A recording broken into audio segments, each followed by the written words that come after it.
Thank you talaga Lord kasi hindi man ako nag-demand na paghiwalayin yung mga damit namin. Eh, naisip din nila after 2 months kasi hindi talaga ako nagsasalita. Alam naman nila kasi na hindi talaga pwede na pagsabayin yung mga damit namin at saka damit ng mga aso. So ngayon, naisip din nila after 2 months, kung hindi pa dumalaw ang CLA dito, siguro hindi pa kami nagkaka-separate ng mga damit.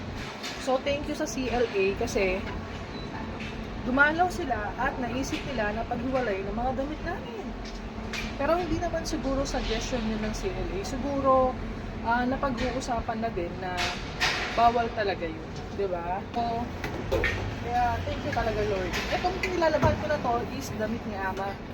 Inuna ko muna yung damit ni Ama bago yung damit ko. So nga lang baka mamaya magreklamo sila sa tubig at saka sa kuryente. Kasi masyadong magastos si Ama sa tubig. And syempre, masyado din magastos itong liquid. Pero hindi na siguro sila magreklamo dito kasi nga desisyon naman nila yun eh. Hindi ko naman desisyon. Saka hindi naman ako nag-demand. Kasi wala naman talaga akong pakialam.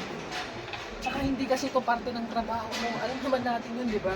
Tayong mga caretakers, nag-aalaga lang ng matanda. Kung baga, kung ano lang dapat yung mga kaya nating gawin, yun lang. Huwag na silang magpwersa ng mga ibang work, di ba? Kasi doon sa mga nagdaan na employer ko, ganun eh. Sinusunod nila yung nasa kontrata. Eh dito, all around ka talaga. Kaya, paala sila. Sinasabi nila palagi sa akin, wala akong kusang loob. Ay, wow, panindigan ko. Bahala silang magsawa sa akin hanggang ma-terminate ako.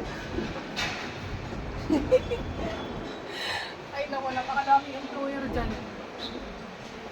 Hindi rin ako natatakot mawalan ng work kasi napakadaming employer. Bahala sila.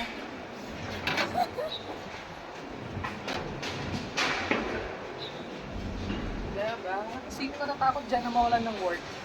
Ako kasi hindi ako umiimik, hindi ako pala sagot, pero ginagawa ko lang yung trabaho ko ng maayos. And kapag ayaw na nila ako, edi ayaw ko na rin sa kanila. Ganun lang yun, guys. Huwag ka na magmakaawa. Makaawa ka pa eh. Nagmakaawa ka, ikaw lang ang kawawa.